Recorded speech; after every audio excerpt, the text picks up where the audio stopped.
Well, it looks like we did win the big enchilada, my friends. That's how it feels after a drought like this. Anyway, this is Sportmentary welcoming my partner, the Comish from Winnipeg. Welcome, dude. Hey, the win is back. The W's back in Winnipeg. That's what the Free Press said. You know, it does feel a lot better. A win, a domination, a complete performance than what we've been used to the last 4 or 5 weeks.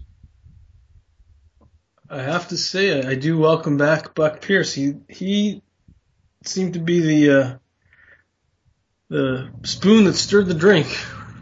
You know, that guy had poise. The guy had leadership. But one thing, that guy took a heck of a pounding, my friend. And every time he took that pounding, I was like, oh no. But he stayed intact. And as one sign said last night, something to the effect, are we going to get 4 quarters for $1? And I think we did. Yeah, I saw that sign, and I guess I'm always the rational one here, and I'm going to be the sober voice of reason, but that was the 6th game in a row the Bombers have beaten Hamilton. Unfortunately, Hamilton is not the only team in the league. But they sure came at an opportune time, don't you think? It was definitely a better effort than we've seen, and it shows what a veteran quarterback can do with this offense versus a 2 virtual rookies.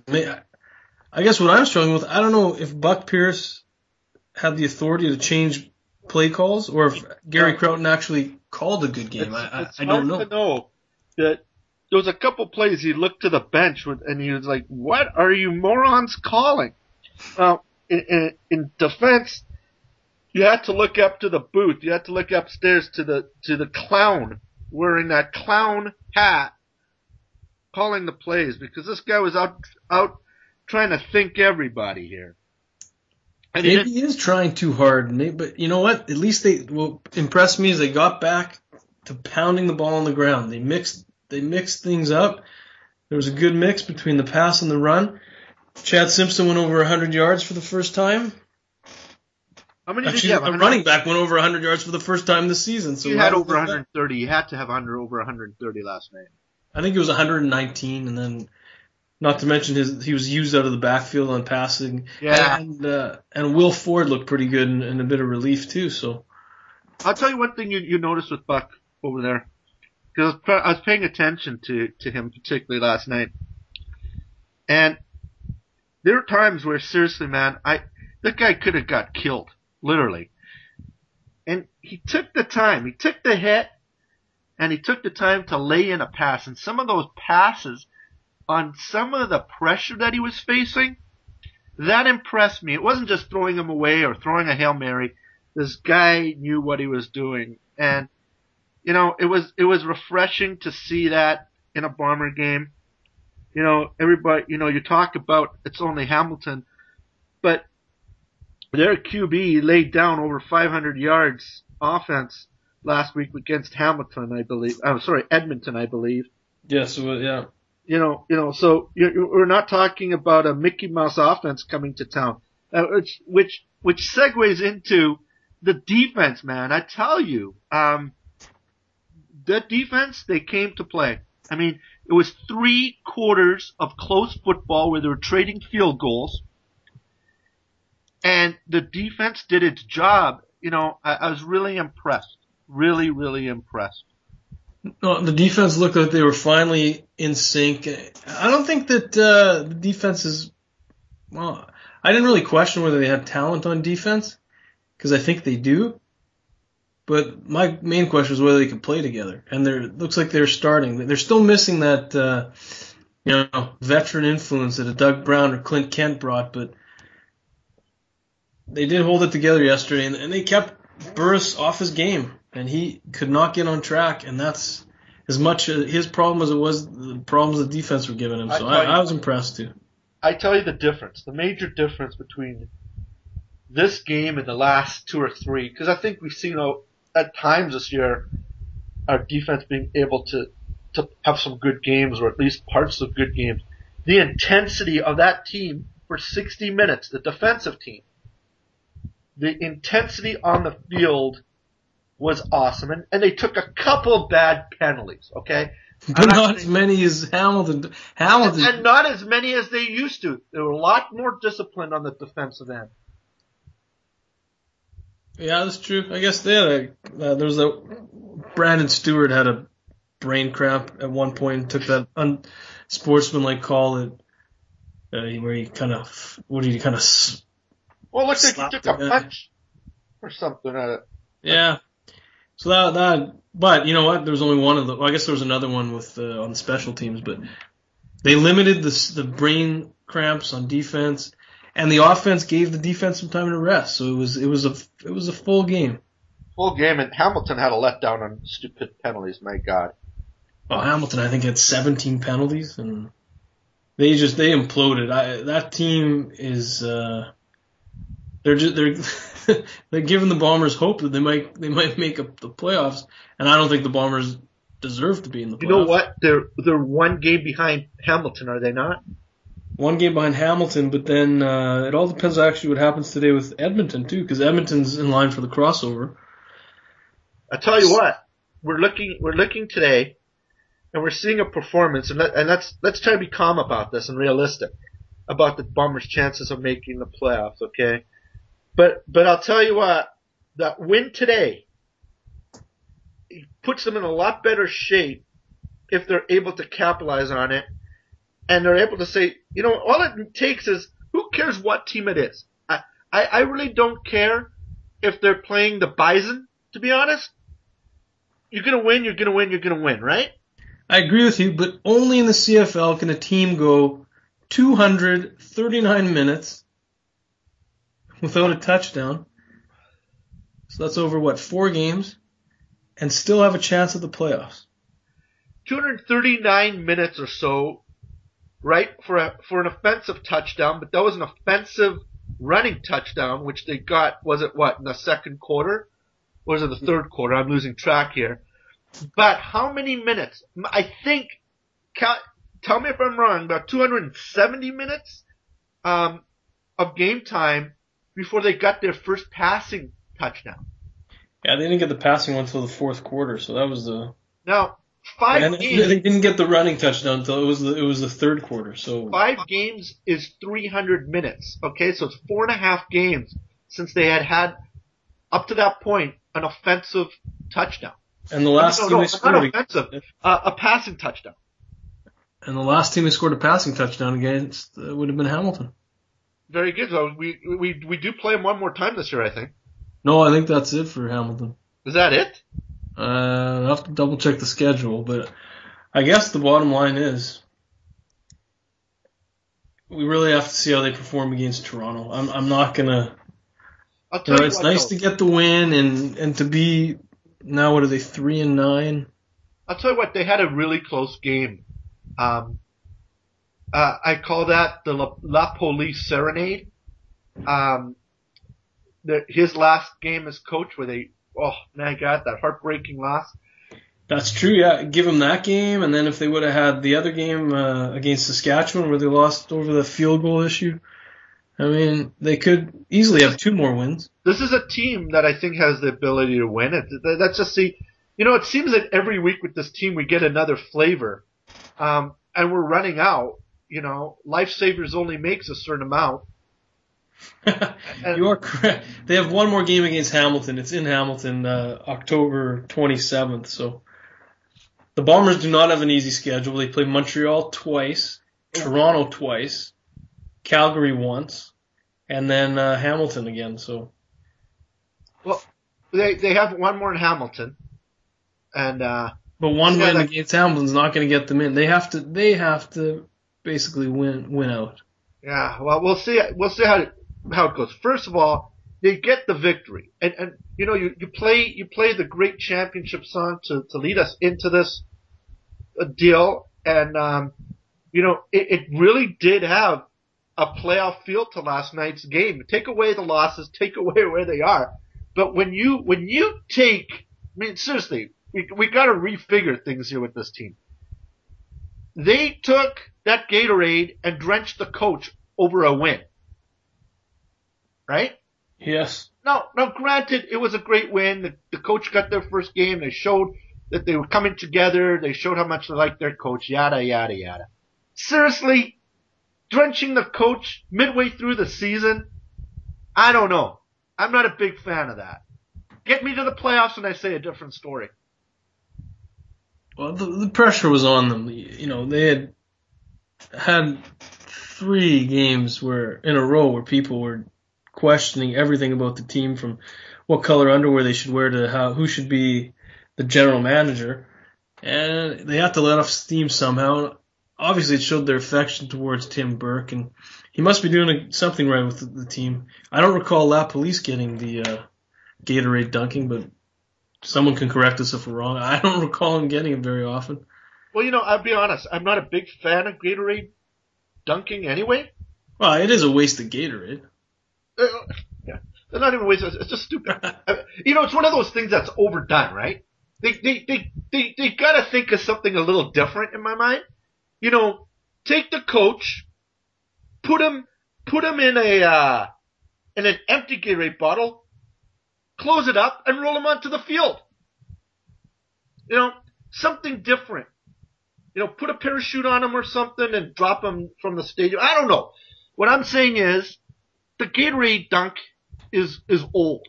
They got to come up. You know, maybe they should go to Chad Johnson. You know, Chad Ochocinco, whatever he calls himself now.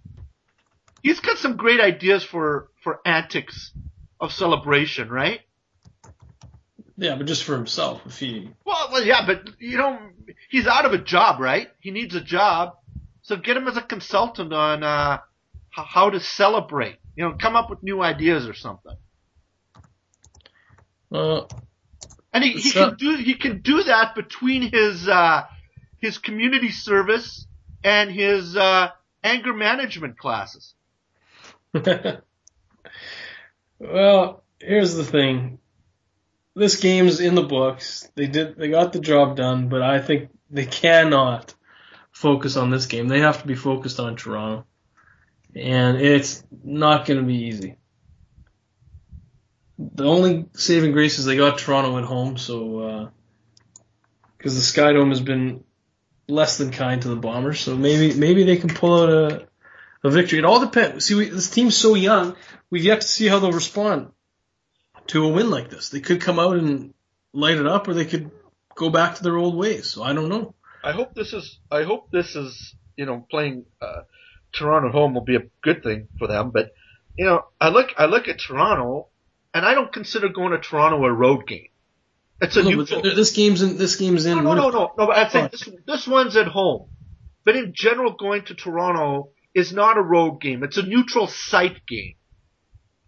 I mean, you can count the fans in the stadium, something like 10, right? And probably half of them are opposing team fans, and the other 5 have been given free tickets or something. True. You know, you watch a game and you go, what am I watching here? Am I watching mud wrestling? You know, did the people forget that it's a football game? It's not mud wrestling? I mean, there's 10 people in the crowd. So, you know, I don't think home field advantage against Toronto makes a difference. And that's my point, at home or not, because when they go to Toronto, it's not like you got screaming fans. You're not talking thousands and thousands of fans that you have to play against and worry about. But I recall Doug Brown saying that it was harder to play in Toronto for that very reason. There's no atmosphere there. It's hard to get into the game. Sometimes you can get into the game when the opposing team has the fans have some life. In Toronto, they're so dead that they don't even know if they're playing it seems like a practice to them. But you know, they need to move Toronto to Ottawa. Give Ottawa a chance and put a team in London, Ontario. Ottawa's coming back. They might have a team. They're coming back. They've almost chosen. They're down to 2 names. Maybe the Toronto Argonauts can play in Guelph or Waterloo or something. In any event, we get to celebrate a win, but we can't dwell on this victory because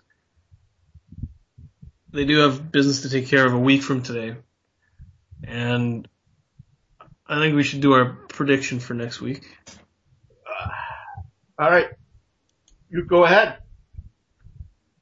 Well, in looking at the game that the Bombers played last night, as long as they mix up the plays again, I think they have a chance to beat Toronto. It'll be close. They can't blow out Toronto the way they blew out Hamilton. But I'm going to jump on the bandwagon. I'm going to say Burke gets a second win. It's going to be 26-23. Bombers. All right. We're pretty close. Well, not really. 35-27. 4? Oh, right. I have to say 4. The Bombers. Well, I can't believe we agreed. This to me, hopefully, and we're, the problem is when we jump on the bandwagon, things fall apart, all the wheels come off. But I think this was a tune-up for our veteran quarterback. He was pretty close. He had chances to put some more in the end zone. I think we're going to see a reverse. We're going to see more touchdowns from the guy and less field goals. And I think that's going to be the difference in the end. The 8 points. That's going to be the 8-point difference. Well, I mean, I'm just looking at how Toronto's played. They haven't blown anybody away. They haven't blown anybody away. One thing you do have to worry, I think they're going to have a little bit better defense than what we saw today. But they're also a team that they can move the ball a little bit. And as you say, if the defense can come out with this type of intensity again, and they can mix it up, they don't take stupid penalties, I think the Bombers can win another game and get even more confidence. So, well, I agree, and the good thing they have, Ricky Ray isn't known for his scrambling ability. I mean, he can scramble, but he's more of he's the short passes. I remember last year he killed the Bombers. It was like a bend don't break situation. He would get 5-6 yards on these dinky little short passes. So that's what they got to watch for with Ricky Ray. And if they can contain that, this will be. Do you remember? There's a saying in sports. It comes down to what all the coaching, all the game planning. There's really one phrase that coaches, players, they hone in on, right? And that is, keep it simple, stupid. Right? Yeah. That's what our offensive coordinator needs to do. Keep it simple, stupid. He's got to do what they did last game, mix it up, and I'm hoping none of this garbage. There's some plays that you just wonder, oh, they need 4 yards. Well, they're going to look for the run. Well, let's run it right down smack the middle and get nothing, as opposed to working the ball and keeping it and getting another set of downs. There's times where they probably should have ran it, then they go back for a pass or a reverse. It's stuff. Keep it simple. Don't overthink things. That's where it gets confusing. And you know what? It's time to take that tight yellow hat off your head.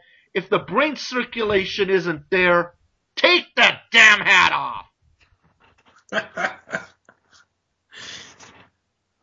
I think Gary Croughton's glad that you're not his boss, because.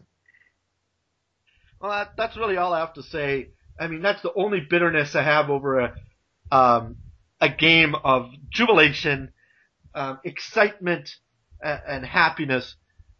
But seriously, that guy's out of his element. No, he is and you know what? Part of me hopes that I want them to make the playoffs. I want them to do well, but I don't want to see Mac back, and I don't want to see Croughton back next year. No. So I think you might even be able to give Burke a chance, because at least the guy's got some honesty with him, Oh yeah, Burke has the makings. I think he could be a head coach at some point. He stepped into a situation nobody should have had to. And he handled it well. He's dished out criticism of his own to himself.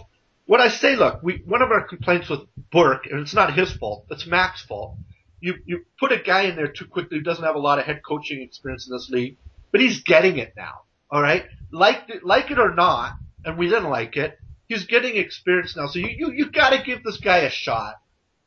Since he handled it square on, he deserves a shot at getting that experience, and then we'll see. Once he's got a year or two under his belt, then I think you can really truly evaluate and see if this guy is able to do CFL 101 and come out with a passing grade or better. I agree. And he was even quoted in the paper saying they got to bring in some consultants to help with the coaching. Not a new coach. It's too late, they said, but some consultants who have some CFL experience. So I think we know what he's talking about. And yeah, I think he needs a training camp to have his own people in place and work with the team as a whole. Let's see what happens. You know what? Consultants, that's a great thing for him. But I really think if they get a decent offensive coordinator who understands the CFL game and has been there, right? I actually think that that's a guy that could be, a right-hand man, a confidant, Well, I agree. That's what I'm saying. For this year, he's already asked for some consultant help because it's too late in the season to get a coach. So I think you give him next year, he'll find a coach, he'll put someone in place who has CFL experience. It'll be a different team. Definitely. I have to apologize to this Burke. I really do. I'm going to publicly apologize to him. My anger with what was happening after the La Police debacle and how that happened was not directed at Coach Burke. It was directed at Mac and the board of directors, and I'm still directing that anger. I have to apologize if my comments came out as attacking a new head coach. He was flung into a position that he had basically no choice, and it wasn't his doing. This mess was created by parties external to him. So I think any smart football fan would agree with that, and yeah. But anyway, that's all I have to say. I have to say it because we've been very critical with the Bombers. I've been critical of the organization. I wanted to publicly say that anger and frustration was not meant at Coach Burke. And I want to say that I wasn't a part of your anger and frustration and your misguided comments. I'm on a level playing field, but at this point, I still think we're living on a prayer, hoping they'll make the playoffs. That should be our intro if they win next week. Figure that one out. All right. All right. Thanks for joining me today, and we'll catch you next time. All right. Until then, here we go, living on a prayer.